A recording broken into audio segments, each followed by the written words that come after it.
Hello అండి, నా పేరు Madhuri. Welcome to Suman TV. ఈరోజు మనతో పాటు ఉన్నారు felicity IVF and fertility medical doctor Akhila Reddy గారు. నమస్కారం డాక్టర్ గారు. అండి. సో డాక్టర్ గారు, ఈ రోజుల్లో ప్రతి ఒక్కళ్ళకి కూడా న్యాచురల్ బర్త్ అనేది అసాధ్యం అయిపోయింది. ఇలాంటి టైంలో న్యాచురల్గా కన్సీవ్ అవ్వచ్చు అని చెప్పేసి మీరు చెప్తున్నారు. సో ఆ విషయంలో చాలామంది అవునా అనిపించేటట్టు క్వశ్చన్ మార్క్స్ కూడా వస్తున్నాయి. సో దాని గురించి తెలుసుకోవాలనుకుంటున్నామండి. ప్రజెంట్ అంతా కూడా ఏంటంటే మనకి న్యాచురల్ కన్సెప్షన్ అని చెప్పేసి ఒకప్పుడు ఉండేది, కానీ ఇప్పుడు అది ఆ మాట వినడమే చాలా అరుదుగా అనిపిస్తుంది. సో అసలు న్యాచురల్ కన్సెప్షన్ అంటే ఏంటి? ప్రజెంట్ ఉన్న మనకి ఐవీఎఫ్ అని ఇలాంటివి చాలా చాలా వచ్చేసాయి. సో అలాంటి పద్ధతుల్ని పక్కన పెట్టి మీరు న్యాచురల్ కన్సెప్షన్స్కి ఎక్కువ ప్రియారిటీ ఇస్తున్నారు. సో దీని గురించి తెలుసుకోవాలనుకుంటున్నామండి. సో న్యాచురల్ కన్సెప్షన్ అంటే ఎలాంటి మెడికల్ ఇంటర్వెన్షన్ లేకుండా అంటే న్యాచురల్గా ప్రెగ్నెన్సీ రావడం న్యాచురల్ కన్సెప్షన్ అంటాం. ఇది మీరు అన్నట్టు ఈ మధ్య అంటే ఈ రోజుల్లో ఎక్కడో 10 మందిలో ఒక్కళ్ళు న్యాచురల్గా కన్సీవ్ అయ్యాము అని చెప్తారు. అవును. ఆర్ కొందరు పాపం ట్రీట్మెంట్ తీసుకున్నా న్యాచురల్గానే అయిపోయింది అని కూడా చెప్పుకుంటారు. బట్ యాజ్ సచ్ డెఫినెట్గా నెంబర్స్ అయితే తగ్గినాయి. అంటే న్యాచురల్గా కన్సీవ్ అయ్యే ఛాన్సెస్ కపుల్స్లోనే తగ్గిపోయింది అనమాట. అయితే ఇప్పుడు చాలా మనకి రిప్రొడక్టివ్ టెక్నాలజీలు కూడా వచ్చేసాయి కదండి. సో ఇన్ని వచ్చినప్పుడు కూడా ఇంకా న్యాచురల్ పద్ధతిలో వెళ్ళడము అవసరం అంటారా? ఏదైనా న్యాచురలే. అంటే ఎంత టెక్నాలజీ వచ్చి ఆ ప్రాసెస్ని ఎంత ఫాస్ట్గా చేస్తామని చెప్పినప్పటికీ న్యాచురల్గా అయ్యే దాని బెనిఫిట్స్ దానికి ఉంటాయి. చాలామంది అబ్బా ఒక 2 months ట్రై చేస్తారు, న్యాచురల్గా అవ్వట్లేదు అనగానే వెక్స్ అయిపోతారు. అంటే ఇవాళ రేపు అసలు ఓపికలు ఉండడమే చాలా తక్కువ. అందరికీ ఏదైనా అనుకుంటే అది అయిపోవాలి అంతే. అది అయిపోతే నెక్స్ట్ ఏంటి అంటే ఆ నెక్స్ట్ గురించి చూస్తూ ఉంటారు. కానీ ఓకే పాజ్ తీసుకొని మనకి అసలు ఎందుకు అవ్వట్లేదు, అసలు కరెక్ట్గా ట్రై చేస్తున్నామా లేదా అనేది మాత్రం ఆలోచించరు. అంటే అందరూ తొందరలో ఉంటారు. ప్రెగ్నెన్సీకి వచ్చేసరికి అబ్బా అయిపోతే బాగుండు కదా, తొందరగా అయిపోతే బాగుండు కదా, ఆ తొందరతనం ఎక్కువగా ఉంటుంది. ఇప్పుడున్న ఈ టెక్నాలజీలో డెఫినెట్గా న్యాచురల్గా కన్సీవ్ అయ్యే దానికి బెటర్ ప్రెగ్నెన్సీ అవుట్కమ్సే ఉంటాయి. ఎందుకంటే ఇప్పుడు ఐవీఎఫ్ వచ్చింది ఎప్పుడు 44 years బ్యాక్. ఫస్ట్ బేబీ ఇప్పుడు అంటే 44 years ఉంది. అక్కడ నుంచే కదా ఈ ఐవీఎఫ్ అని ఇక్సీ అని అంటే ఈ టెక్నాలజీ అంతా రీసెంట్ టెక్నాలజీ అని చెప్పచ్చు. సో ఇవి ముందు ఎలా ఉంటుంది అంటే ఆఫ్టర్ ఈ బేబీస్ స్ట్రెచ్ పెద్దగా అయిన తర్వాత దో స్టడీస్ ఉన్నాయి అంటే ఐవీఎఫ్ కన్సెప్షన్కి న్యాచురల్ కన్సెప్షన్కి పెద్ద తేడా లేదు అని. బట్ నేను చెప్పేది ఫస్ట్ బేబీయే 45 years ఉన్నప్పుడు మనం లిటరేచర్ ఎక్కడి వరకు అంటే మన స్టడీస్ కూడా అక్కడి వరకే ఉంటాయి కదా, బియాండ్ దట్ ఇంకా తెలీదు. ఓకే, బట్ అక్కడి వరకు ఇట్స్ ద సేమ్. బికాజ్ ల్యాబ్లో జరిగేది కూడా ట్యూబ్లో బాడీలో జరిగేది బయట ల్యాబ్లో జరిగిద్ది. బట్ న్యాచురల్గా అయితే ఆ ఫియర్ కూడా ఉండదు కదా కపుల్కి. ఓకే మాకు న్యాచురల్గా అయిపోయింది అనుకోవడం వేరు, ఏదైనా ట్రీట్మెంట్ ద్వారా అయితే ఆ ఎంతో కొంత ఫియర్ అనేది ఉంటుంది అనిపిస్తుంది నాకు. అయితే ఇప్పుడు న్యాచురల్గా అయితే సాధ్యమైనంత వరకు చాలా మందిలో కనిపించట్లేదు. సో దాని మూలానే ఇన్ఫెర్టిలిటీ సెంటర్స్ ఎటు చూసినా అంటే గల్లీకి ఒకటి వచ్చేసిందనే చెప్పాలి. హాస్పిటల్స్ కంటే ఎక్కువ ఇవే ఉన్నాయి.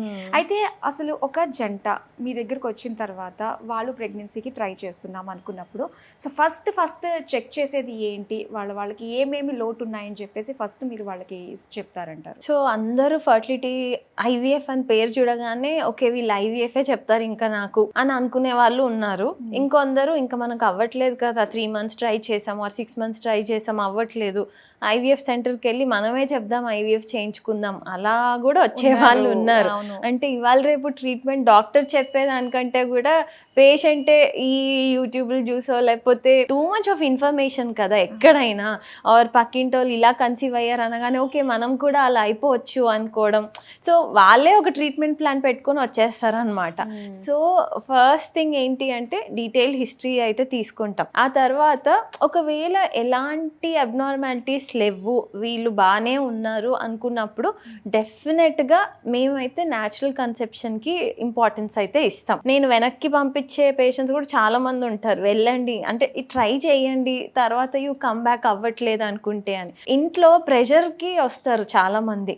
అంటే ఇప్పుడు పేరెంట్స్ ప్రెషర్ పెట్టో, లేకపోతే ఇప్పుడు అన్న తమ్ముళ్ళు ఉంటే తమ్ముడికి అయిపోయింది అన్నకు అవ్వలేదనో, ఇట్లానే చాలా మంది హడావిడి పడి IVFకి ల్యాండ్ అవుతారు. చెల్లికి ఆల్రెడీ పెళ్ళి అయిపోయింది ఆర్ పెళ్ళి అవుతుంది ఇంకో 2-3 monthsలో, ఆ లోపు నేను కన్సీవ్ అయితే బాగుంటుంది, ఆ పియర్ ప్రెషర్కి వచ్చేస్తారు. కానీ వాళ్ళకి వాళ్ళు ఓకే మాకు ఇప్పుడు ఒక ప్రెగ్నెన్సీ అంటే ఒక బేబీ కావాలి అని అనుకునే వచ్చే వాళ్ళు కూడా ఉన్నారు. బట్ మోస్ట్లీ IVF అనవసరమైన IVFస్లో ల్యాండ్ అయ్యేది వీళ్ళు అనమాట. ఆ చుట్టుపక్కన ప్రెషర్కో లేకపోతే ఇంకా వేరే కారణాల వల్ల అన్నెసెసరీ ప్రొసీజర్స్ లో ల్యాండ్ అవుతారు. ఓకే. సో ఫస్ట్ వి అనలైజ్ మొత్తం హిస్టరీ ఎగ్జామినేషన్ అంతా చేసినాక అన్నీ బాగుండి ఏజ్ ఫ్యాక్టర్ లేదు అంటే అంతా బాగుంటే ఫస్ట్ వాళ్ళని లైఫ్ స్టైల్ చేంజెస్ చేసుకోమని చెప్తాం. ఇప్పుడు మనం ముందు అనుకున్నాం అసలు ఇవాళ రేపు న్యాచురల్గా కన్సీవ్ అయ్యే కప్పులే చాలా తక్కువ అని. అది ఎందుకు అంటే ఇంతకు ముందు అయ్యారు కదా, ఇప్పుడు ఎందుకు అవ్వట్లేదు? That's all because obesity is first thing. మన ఇండియాలో ఒబేసిటీ ఎంత ఉందంటే ఎవ్రీ 5th పర్సన్కి BMI నార్మల్గా ఉండదు. అంటే BMI అంటే హైట్కి తగ్గ వెయిట్ ఉండాలి, అది ఎవరికి సరైన మోతాదులో ఉండదు. సో దానివల్లే ఈ ప్రాబ్లమ్స్ అన్నీ వస్తాయి. ఇప్పుడు మీరు అనుకోవచ్చు అసలు ఒబేసిటీకి కన్సెప్షన్కి లింక్ ఏంటి అని. మెయిన్ వెయిట్ లాస్ అవ్వాలంటారు ఎవరు వెళ్ళినా కూడా. వెయిట్ లాస్ మళ్ళీ అందరికీ చెప్పను, అండ్ అందరికీ సాధ్యం కూడా అవ్వదు. వాళ్ళు ఎంత అనుకున్నా కూడా చిన్నప్పటి నుంచి లావుగా ఉన్న వాళ్ళని ఒకేసారి నువ్వు బాగా స్లిమ్గా అయ్యి రా అంటే అది అవ్వదు. కొన్ని సార్లు జెనెటిక్ రీజన్స్ వల్ల కూడా కొందరు లావుగా ఉంటారు. అలాంటి వాళ్ళు ఒకేసారి తగ్గడం చాలా కష్టం. ఏజ్తో పాటు అంటే చుట్టూ ఉన్న అలవాట్లతో పాటు వచ్చే వెయిట్ గెయిన్ అయితే తగ్గించుకోవాలని చెప్తాను. బికాజ్ వెయిట్ తగ్గితే అది వాళ్ళకి కాన్ఫిడెంట్గా ఉంటుంది అండ్ ఓవరాల్ వాళ్ళ హెల్త్ పరంగా కాదు, నేను నా సబ్జెక్ట్ పరంగా మాట్లాడాలి అంటే హార్మోన్స్ మీద కూడా చాలా ప్రభావం చూపిస్తుంది అనమాట. ఇప్పుడు మన ఇండియన్ పాపులేషన్లో ఎక్కువ వరకు బెల్లీ ఫ్యాట్ అనేది ఎక్కువగా ఉంటుంది. అందరికీ పొట్టలు అంటే ఫ్యాట్ ఎక్కువ వరకు కాళ్ళు చేతుల కంటే కూడా పొట్టలు ఫ్యాట్ పేరుకుపోవడమే ఎక్కువగా చూస్తూ ఉంటాం. సో ఆడవాళ్ళలో అది కూడా ఏంటి ఒక 30 years 35 years అప్పుడు ఇంకెక్కువగా ఉంటుంది అనమాట ఈ ఫ్యాట్ డిపాజిషన్ అనేది. మీరు వినే ఉంటారు మీ ఫ్రెండ్స్లో, అబ్బా నేను 30 అసలు తగ్గట్లేదు ఎంత చేసినా అని. ఓకే, బికాజ్ ఒక ఏజ్ తర్వాత మన బాడీ మెటబాలిక్ రేట్ అనేది తగ్గుతూ ఉంటుంది అనమాట.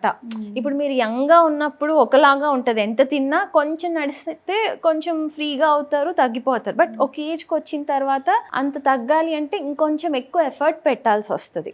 సో అండ్ మోర్ ఓవర్ ఈ బెల్లీ ఫ్యాట్ వల్ల ఏంటి అంటే ఇది హార్మోన్స్ మీద యూజువలీ ఎఫెక్ట్ చూపిస్తుంది అనమాట. అండ్ బాగా సడన్గా వెయిట్ గెయిన్ అయినా సడన్గా వెయిట్ లూజ్ అయినా వాళ్ళకి సైకిల్ ఇర్రెగ్యులారిటీస్ కూడా ఉంటాయి. ఓకే, అందుకే అడుగుతాం ఇప్పుడు సైకిల్ ఇర్రెగ్యులారిటీస్ ఉన్నాయి అంటే వెయిట్ ఏమన్నా గెయిన్ అయ్యారా ఆర్ బాగా తగ్గారా, ఏమన్నా చేంజ్ ఉందా మీ డైట్లో, వీటి వల్ల కూడా సైకిల్ ఇర్రెగ్యులర్గా అయ్యే ఛాన్సెస్ ఉంటాయి. ఎందుకు అంటే ఎక్కువ వరకు అబ్డామిన్ ఫ్యాట్లో ఆ ఫ్యాట్ అనేది హార్మోన్స్ని కంట్రోల్ చేస్తుంది. ఓకే, అండ్ అందరికీ హార్మోన్స్ ఒక ప్రపోర్షనేట్గా అంటే ఒక హార్మోన్ పెరగాల్సిన టైంలో పెరిగి ఒక హార్మోన్ తగ్గాల్సిన టైంలో తగ్గితేనే ఆ సైకిల్ సవ్యంగా జరుగుతుంది అనమాట. చాలామంది అనుకుంటారు బాగానే ఉన్నాను అంటే ఇన్ని రోజుల నుంచి ట్రై చేస్తున్నాను ఎందుకు తగ్గట్లేదు. వాళ్ళు బాగానే ఉంటారు, నిజంగా కాళ్ళు చేతులు అన్నీ బాగానే సన్నగానే ఉంటాయి, బట్ పొట్ట దగ్గరకు వచ్చేసరికి ఫ్యాట్ అనేది ఎక్కువగా ఉంటుంది. అలాంటి వాళ్ళకి కొంచెం టైం పడుతుంది న్యాచురల్గా కన్సీవ్ అవ్వడానికి. సో అది కరెక్ట్ చేసుకుంటే న్యాచురల్గా కన్సీవ్ అయ్యే ఛాన్సెస్ బెటర్గానే ఉంటాయి కదా వాళ్ళకి. అండ్ అదే విధంగా మెన్లో కూడా, ఇది ఓన్లీ ఉమెన్లో కాదు, ఈవెన్ మెన్లో కూడా ఈ పొట్టలో ఫ్యాట్ ఎక్కువగా ఉంటే వాళ్ళల్లో టెస్టోస్టిరాన్ లెవెల్స్ బాగా తక్కువగా ఉంటాయి అన్నమాట. అది స్పర్మ్ని ఎఫెక్ట్ చేస్తుంది. సో ఇండైరెక్ట్గాను డైరెక్ట్గాను ఒబేసిటీ అనేది డెఫినెట్లీ కన్సెప్షన్కి లింక్ అయ్యే ఉంటుంది. సో అలా ఏమన్నా BMI ఎక్కువ ఉన్న వాళ్ళకి తగ్గించుకోమని చెప్తాం. చిన్నప్పటి నుంచి లావుగా ఉన్న వాళ్ళకి యాక్టివ్గా ఉండమని చెప్తాను యూజువల్లీ. అంటే వాళ్ళ డే టు డే అడుగుతాను ఏం చేస్తూ ఉంటారు అని. ఎక్కువ సార్లు ఏం చేస్తారు అంటే మార్నింగ్ ఇంట్లో ఏదైనా చిన్న చిన్న పని, ఇద్దరే కదా ఉండేది, ఆర్ మహా అంటే ఇన్లాస్తో ఉంటే ఇంకో 4-5 ఇంట్లో ఎంత పని చేసినా ఆ ఇంట్లో పనికి మన బాడీలో ఏమీ అంటే ఎలాంటి యాక్టివిటీ ఫ్యాట్ రిడక్షన్ ప్రొడక్షన్కి హెల్ప్ చెయ్యదు. ఇట్స్ ఆల్వేస్ వాకింగ్ లేకపోతే ఇంకేదన్నా యాక్టివిటీ కన్సిస్టెంట్గా అంటే రోజు మర్చిపోకుండా చేస్తేనే బాడీకి ఎఫెక్ట్ చూపిస్తుంది. అండ్ ఇంకోటి ఏంటంటే చాలా మంది ఇంట్లో ఉండే లేడీస్ ఎవరైతే ఉంటారో సో వాళ్ళు ఇలాగా కన్సీవ్కి ప్లాన్ చేసేవాళ్ళు ఇంట్లో పనులు చేసుకుంటూ ఉన్నాను కదా నాకు వర్కౌట్ అయిపోతుంది అన్న భ్రమలో చాలా మంది ఉంటారు. సో అది నిజంగా అది వర్కౌట్ కాదంటారా? కాదు. ఫస్ట్ నేను వర్కౌట్ మీరు చేయాలి అనగానే కొందరు కోపం వచ్చేస్తుంది అనమాట. అండ్ హస్బెండ్ ఏమో నేను ఎంత చెప్పినా చేయదు అంటారు. బట్ వాళ్ళు ఏమనుకుంటారు, ఇదే నేను అంత పని చేస్తాను, కింది నుంచి వాటర్ తీసుకొస్తాను, ఇంట్లో కుకింగ్ నాదే, అన్నీ నేనే చేస్తాను, బట్టలు అన్నీ నావే, నేనే చేస్తాను, ఇంకేం చేయాలి ఇంతకంటే ఎక్కువ అనుకుంటారు. అవన్నీ చాకిరీ అని చెప్తాను నేను. ఓకే, అవి చేసినంత మాత్రాన అసలు ఏమి మంచి అవ్వదు బాడీకి. ఓకే, యాక్టివ్గా ఉంటారు బట్ అదేం మంచి చేయదు. అది ఏమంటారు అంటే ఆ పనులు చేయడం వల్ల అలసట తప్పించేది రాదు. సో నేను అదే అంట, అది చేసినా ఒకటే చేయకపోయినా ఒకటే. బట్ నాకు 1/2 an hour morning and 1/2 an hour evening, ఒకవేళ మీరు స్ట్రెచ్ 1 hour నడవలేకపోతే అని డివైడ్ చేసుకోమంటాను. బట్ కంపల్సరీ వాకింగ్ చేయమని చెప్తాను. అట్లీస్ట్ వాకింగ్ అయితే పెద్ద పని కాదు కదా, ఎక్కడున్నా చెయ్యొచ్చు. ఇప్పుడు నేనేమి చాలా మందికి జిమ్ వెళ్ళడం అలవాటు ఉండదు ఆర్ ఇబ్బంది పడుతూ ఉంటారు. సో అట్లాంటివి ఏం చెప్పాను, సింపుల్ వాకింగ్ చేసినా చాలు అని చెప్తాను. బట్ డైలీ చేయాలి అని చెప్తాను. సో వన్స్ మీ దగ్గరకు వచ్చిన తర్వాత న్యాచురల్గా ట్రై చేసే వాళ్ళకి మ్యాక్స్ టు మ్యాక్స్ అంటే ఎన్ని మంత్స్ పట్టచ్చు అంటారు? ఎన్ని మంత్స్ ఆర్ ఇయర్స్? సో ఇది ట్రిక్కీగా ఉంటుంది. ఇప్పుడు బుక్స్ పరంగా చూసుకుంటే ఒక కపుల్ 1 year ట్రై చేశారు, అవ్వకపోతే దాన్ని ఇన్ఫర్టైల్ కపుల్ అంటాము అని లేబుల్ చేస్తాం యూజువల్లీ. బట్ ఈ న్యాచురల్ కన్సెప్షన్కి ఎంత టైం ఇవ్వచ్చు అంటే మినిమం 6 months అని చెప్తాను. ఓకే, అట్లీస్ట్ ఇప్పుడు ఇది అందరికీ కాదు. ఇప్పుడు మ్యారేజ్ అయింది, ఫస్ట్ 2 yearsలోనే న్యాచురల్గా కన్సీవ్ అయ్యే ఛాన్సెస్ చాలా ఎక్కువగా ఉంటాయి ఎవరికైనా, ప్రొవైడెడ్ అన్నీ నార్మల్గా ఉంటే. ఓకే, అవ్వట్లేదు అనుకున్నప్పుడు వాళ్ళు వచ్చినప్పుడు చూస్తాం, అంటే ఇంకా దేని వల్ల అవ్వట్లేదు, అసలు వీళ్ళకి ఇంకేదైనా ట్యూబ్స్ బ్లాక్ ఉన్నాయా, అలా ఉన్న వాళ్ళకి న్యాచురల్ కన్సెప్షన్ చెప్పం. యూజువలీ వేరే ట్రీట్మెంట్స్ అడ్వైస్ చేస్తాం. ఆర్ స్పర్మ్ కౌంట్ ఏమైనా తక్కువ ఉంటే వాళ్ళకి న్యాచురల్ కన్సెప్షన్ చెప్పం. అంటే కొన్నిసార్లు అది కరెక్టబుల్ కూడా ఉంటుంది. మందుల ద్వారా కరెక్ట్ అయిపోతే వాళ్ళు న్యాచురల్గా ట్రై చేయొచ్చు. బట్ కొన్నిసార్లు నార్మల్ అవ్వదనమాట, కౌంట్ కానీ ఆర్ మొటిలిటీ కానీ స్పర్మ్లో. అలాంటి వాళ్ళకి న్యాచురల్ కన్సెప్షన్ చెప్పం యూజువలీ.